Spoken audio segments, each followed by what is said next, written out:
For the past 3 years, things have been somewhat bumpy.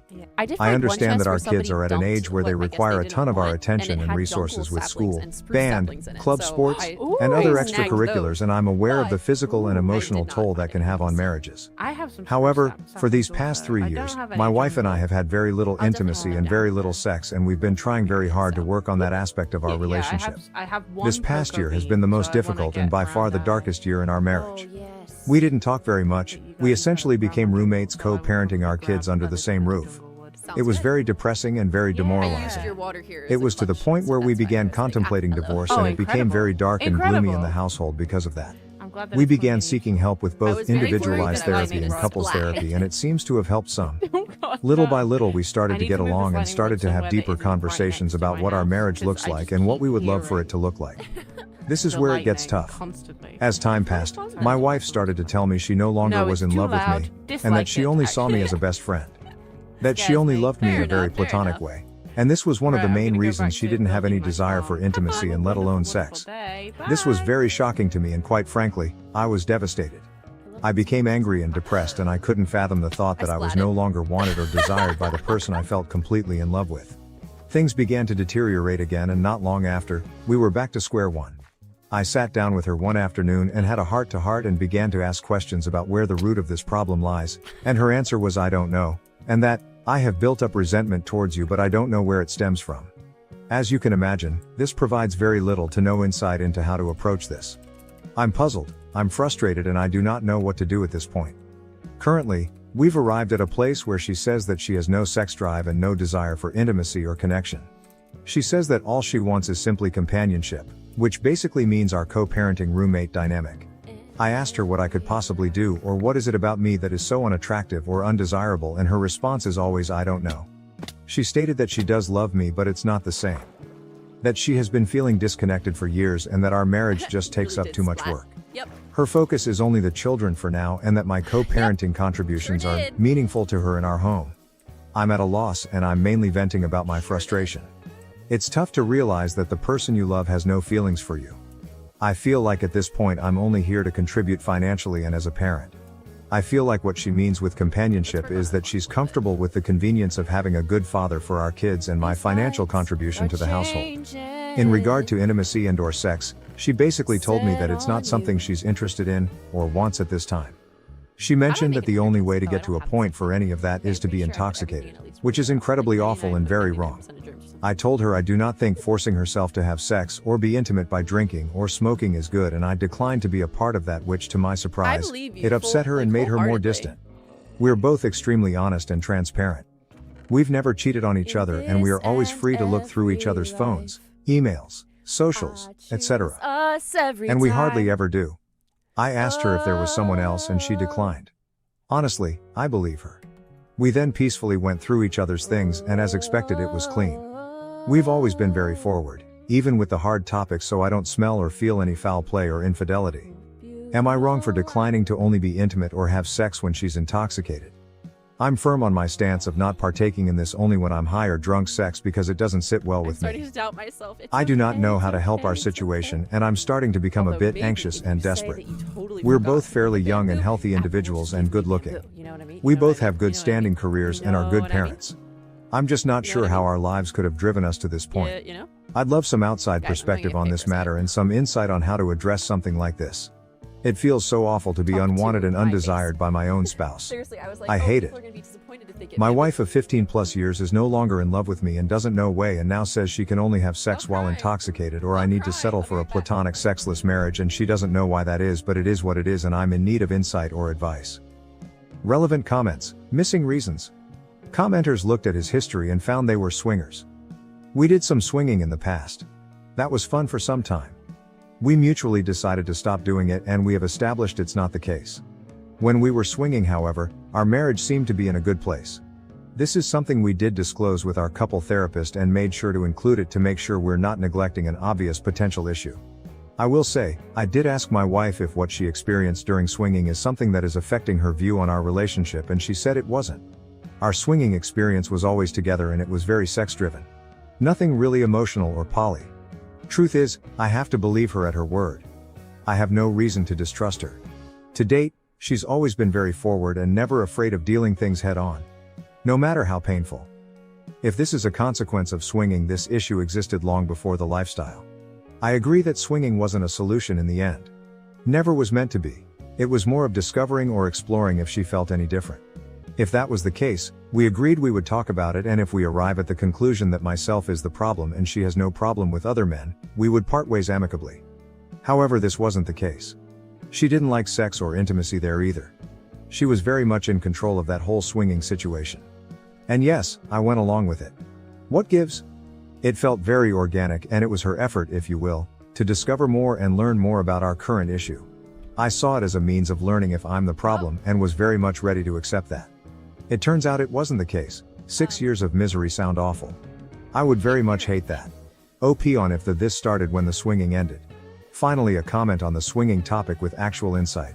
You're absolutely right about the fact that the swinging experience had changes that will impact our marriage and lives forever. For example, the best thing swinging taught us, even above sexual exploration, was the level of transparent and open communication it requires. We would literally have mental orgasms having dialogue with such intentionality. We implemented that in all our lives and areas, including parenting with our children. She even agrees that we're thankful for that takeaway from our swinging. Honestly, I cannot stress it enough with people here. Yes, we explored swinging. However, it was actually a positive experience. When we decided to stop, it was because it felt natural and organic to just do so. In fact, we met with that couple who we meshed super well with the night before. We actually enjoyed the actual friendship and even spent time as vanilla friends. So it wasn't because of something negative. Wife mentioned that it certainly wasn't any better, and since she's not enjoying the sex, we both agreed there's no point to this. I agreed, and we moved on, and we're still friends with those people because it's great. All that said, I know, more often than not, swinging causes massive issues. However, this was something we explored in pursuit of a solution to an issue that was present way before. I think of it as taking a practical approach to trying to solve the problem. Update 1. I wanted to give you guys an update of how the therapy session with my wife went this week. Not sure if this is helpful or not, but I took many of the responses, comments, suggestions from my initial post and put together some things I wanted to discuss with our couples therapist to help us navigate some of the core issues that may be affecting this situation. One of the main things that is the buzzword of this has been the term resentment, and it has been really eating me up inside knowing my wife keeps telling me she doesn't know why she's resentful or doesn't know why this is affecting her emotionally, mentally. I brought this up with our therapist once again and resurfaced the conversation about being married for so long, 15 years, and being together since we were 14 years old. Our long history of growing up and how having children when she was 19 years old, me 20, significantly changed the trajectory of our lives. We experienced severe poverty and many hardships in the process, and we essentially had zero social life for the past 10 years because we were so busy raising babies, 2 kids now ages 12 and 14. She followed up with tons of questions directly, mostly from my wife about her feelings towards this, and 90% of the responses were very our kids focused. It definitely felt like she was afraid of saying yes it sucked, because she would feel guilt or shame because it would imply she regrets the kids. I mentioned this in the session, and the therapist encouraged her to look at this outside of the lens of being a mother and to try to view it a bit more selfishly and individually, and it was very eye-opening. My wife mentioned that she was very frustrated with the fact that we did miss out on many things in life. She also was very clear in saying, I do not think I missed out on other partners or dating or partying, but I certainly lost all my friends. This was huge because one of the big pieces that has caused a strain in our lives is how siloed and isolated we've been, again busy raising kids. I followed up by reminding her that it's important to have good friends and to make time for herself and her friendships. For the past 3+ years, we've had multiple conversations about friends and how it is important to have them in life.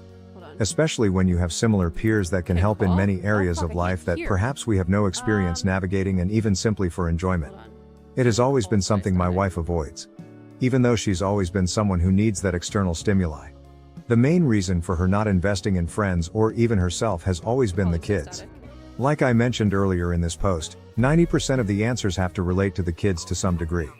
At this point in our session, I started to feel like there was a common denominator, the kids, in most of the frustrations and problems she was experiencing. So I simply asked her, do you think you may be upset at me because I'm responsible for these kids in the sense that I got you pregnant so young? I wasn't ready, but she said that she was upset at me for that. She also followed up with the fact that she knows that's unreasonable because it takes 2 to tango. I did feel like it was progress because it kind of gave us something to work on and help alleviate some of these burdens, so we agreed to invest more time in nurturing good friendships both together and individually. Did you find any? Nope. Towards the end of the session, we began to discuss what actionable items we would take from this session.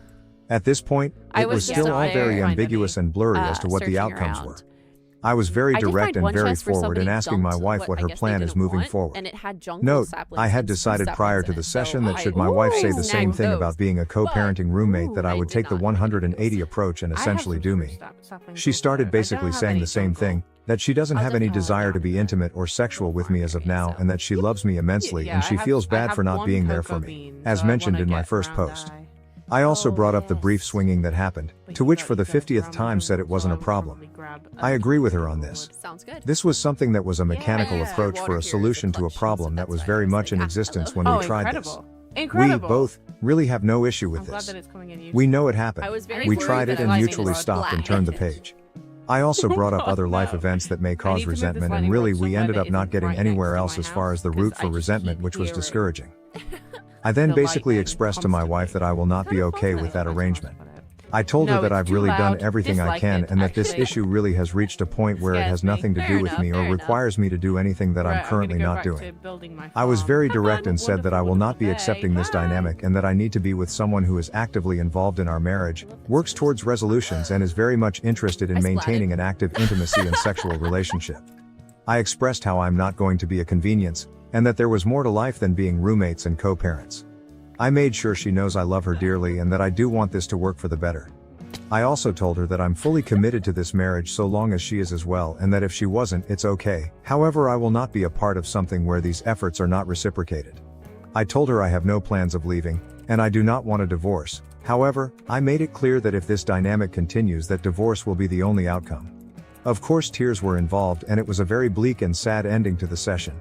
Still nothing was said, and I walked out very discouraged and very determined to start working on the 180 as soon as we left the room.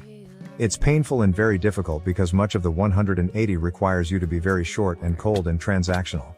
The saddest part is realizing this dynamic already is very cold and transactional. Here's where it gets very interesting. I started working on implementing many of the 180 recommendations that same day. I mentioned to my wife that, hey, things are going to be a bit different moving forward.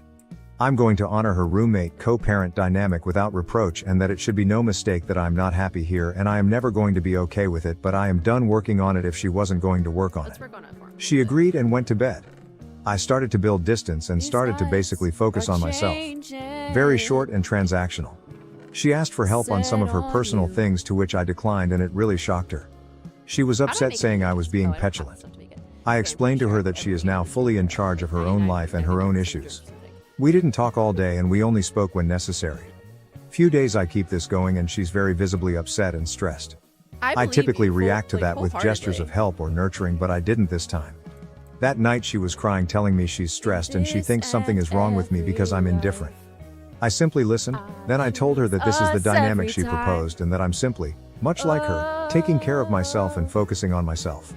I'm not going to lie. It has been very hard to be cold and distant because, as I mentioned before, I love her and I wish I could hold her and love on her. However, I know this is somewhat manipulative in a way, just to get her way and still keep me in the friend zone. So I've been staying the course. We're now going on a week of this 180 and let's just say, there has been many changes on her side. I think she is starting to realize there is more to me than just friends and co-parenting. I sent her a text a few days ago essentially itemizing bills and separating the financial responsibilities 50-50, and she lost her shit.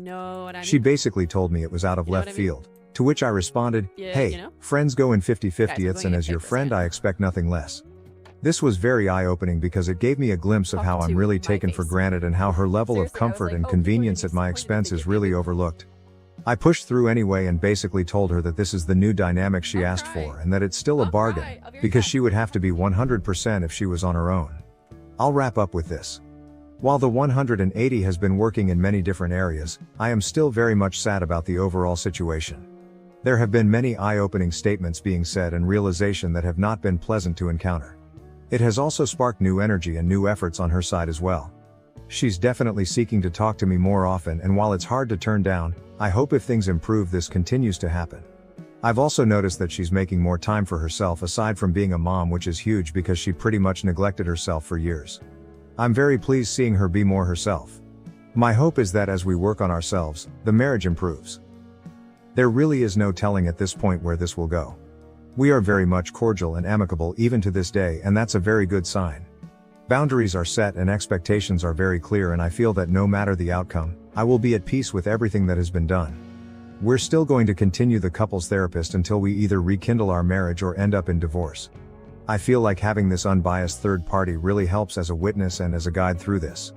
No matter what, I will always love my wife. However, I will not participate in a sexless, intimacy-less marriage because we both deserve better. Thank you all for all the kind words and recommendations and feedback. This will be my last post on this topic, and I wish you all the best. TLDR. My wife friend-zoned me once to just co-parent at my expense, but I started the 180 method to try and find a solution because she doesn't want to work on us, which seems to be working on getting her out of her rut and helping me discover more about how she feels. Also, therapy is paramount and highly recommended to all couples. Relevant comments. Comment 1. Can't hear anything. So, I'm going to assume that your wife has a lucrative job and you are both going 50-50 on childcare, as you both work and share children. Because otherwise, this approach is just plain financially abusive, and if you're planning on saying I won't pay the bills unless you have sex with me, sexually abusive as well. Assuming that is the case and you aren't a total POS, I'm actually interested in how this works out for you. I feel like I'm in an unstated, similar situation. We both work and have blended finances, but we don't go to bed together or eat together, have barely any intimacy, a kiss or two, hugs every couple days, and spend maybe 8 hours a week together, just the three of us, him, me, and the toddler. Even less, just the two of us, maybe 3 hours a week. Otherwise, he is on his game, or out playing sports, watching YouTube, or whatever else he does. It barely feels like a friend situation, let alone a marriage. I'm curious how she handles it, as the spouse that presumably was pulling away first. I hope you keep us updated. OP. Yes, we both have degrees, good careers, and while I make significantly more money, her salary is very proficient and above average. The 50-50ths was not to cripple nor hurt her financially, that is cruel, but mostly to send a message on what a roommate dynamic looks like in the real world. I really dislike how people immediately jump to conclusions about the finances as a way of manipulating her. Can you hear me? It's not the case at all. Plenty of money left over after bills. However, 50-50ths means she has less whatever money, and the understanding that roommates share everything equally. Prior to this 180 approach, we did everything together and with our kids. We always saw ourselves as a unit that does things together. Both alone and with the kids too. That's changed now, where I'm choosing to focus on more independent types of pastimes and focus. That is what has sparked her reaction and realization of there's more than just roommates here. What is happening? Comment 2. How does one dump half of the household expenses on the other person if they share a bank account? Or are your finances kept separately? Just curious how this would work if applied to my life. OP, excellent question. We shared everything. The proposed 50-50ths was suggesting we place the necessary amount to pay bills in the same account, and any leftover money can be deposited to a new account. I think this is why she was very upset. She felt a huge loss of control knowing she won't be able to monitor my finances. Also, she felt a huge loss in her leftover money with this arrangement and saw that I would keep significantly more of my own. This is still being worked out because I think she is calling my bluff here, but my plan is to notify her next week as I modify my direct deposit and open a new account. It will definitely be more real there. To be clear, for all the trolls here, yes, she will have less leftover money after responsibilities, and it's still enough to live on. Example, for reference. Assume I make $3,000 a month, she makes $1,000 a month. Responsibilities are $1,000 a month. So she'd contribute $500 and I would contribute $500. Where before she would contribute only $250. This is the last comment I'll add regarding money and finances. She's fine and she's not hurting. I promise, when asked what if she leaves for another man, interesting. She has no shortage of men hitting on her, and we're by no means jealous people. So I've witnessed this multiple times, and her reactions are somewhat indifferent. I will say, if another man for her was the answer, she'd tell me, or she'd have some inkling maybe. There's no telling, but I think the problem is deeper than superficial attention from a different person. You might be right, and if this is the case, so be it. However, I'll live with peace knowing I left no stone left unturned. Crazy thought, I know I would be disappointed and saddened if she did leave for another man that would accept the bare minimum. But I'd also feel a peace knowing it's not all my fault. I know I'm responsible in some way to some degree. That's just marriage. I know sadness and depression will creep, but we'll both overcome. But if this does happen, at least there will be clear reasons and clarity as to why it did.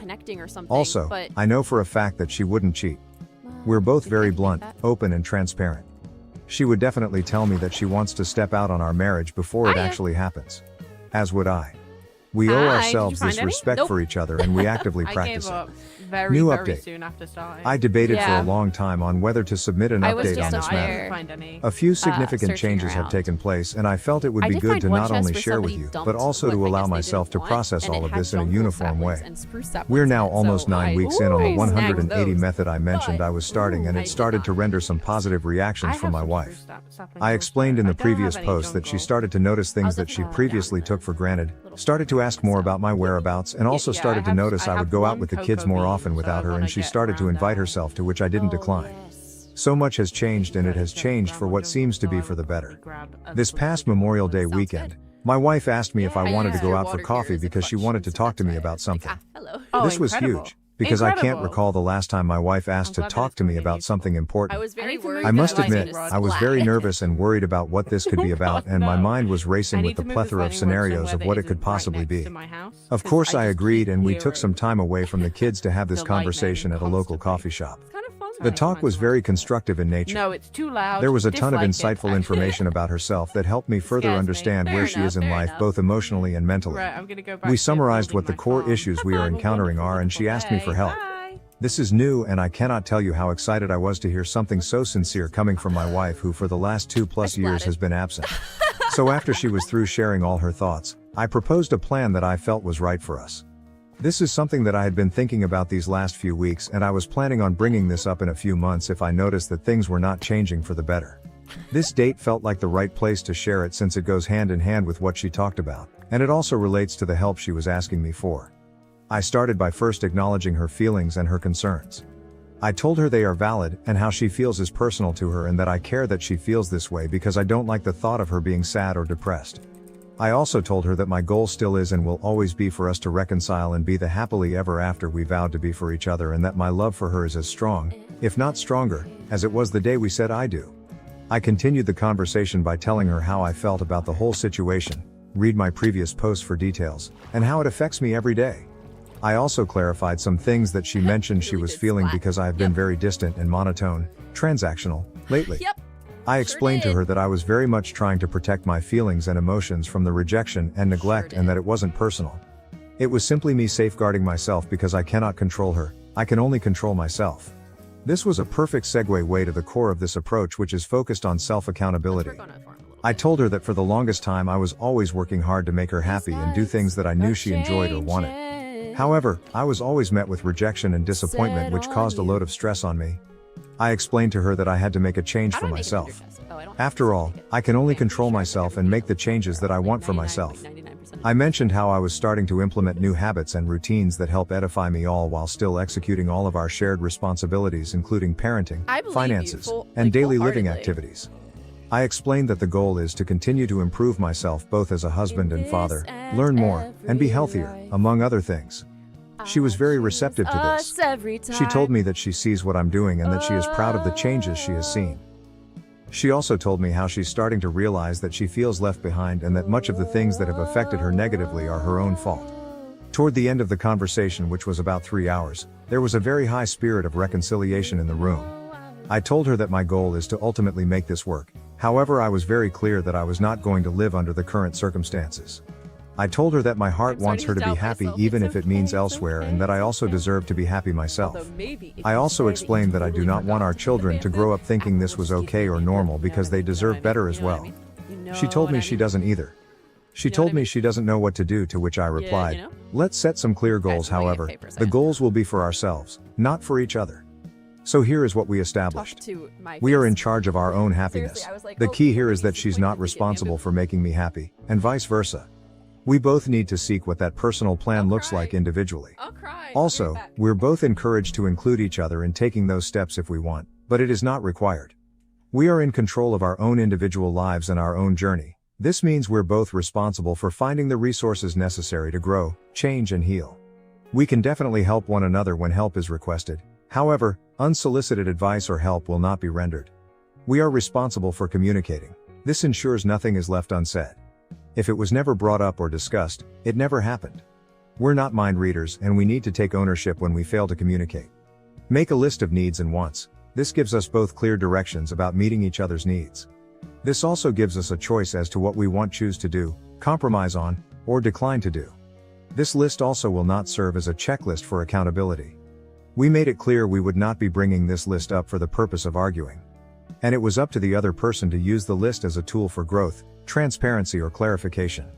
We concluded that it was up to us to decide if we will be happy doing these things for ourselves because we care, not to simply check a box.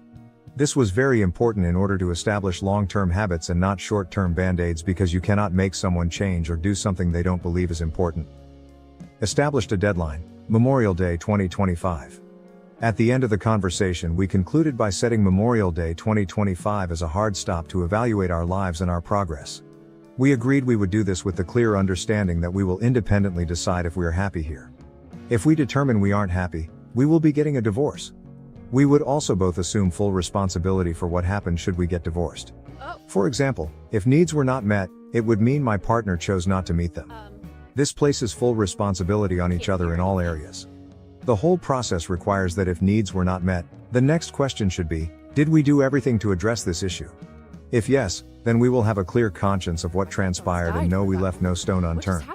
If, however, we didn't do everything to address the issue, it will mean the issue was not important enough for you or didn't care to meet those needs. This goes both ways in all areas, like everything else. We established that the main motivator for change should be ourselves, and that if we did that, we would in turn begin to see beneficial changes towards each other. The goal is to ensure that everything we are doing for one another to meet each other's needs is being done because we want to do it for our spouse, not because she asked. Instead, it was done because I know it makes him/her happy and I love seeing them happy. I felt it was important to mention to her that we are no longer required to do anything for each other. It is now more of a I want to do these things for each other. Ultimately, I felt the conversation was very positive and productive. Many tears were shed and lots of hugging ensued. I know this doesn't mean or guarantee anything. However, this has never happened before and I can honestly attribute it to the 180 method. I cannot give any more insight on this method other than it's the only thing I did differently and something new happened for what seems to be better. I've decided I will conclude and will refrain from this method moving forward as the plan now has changed.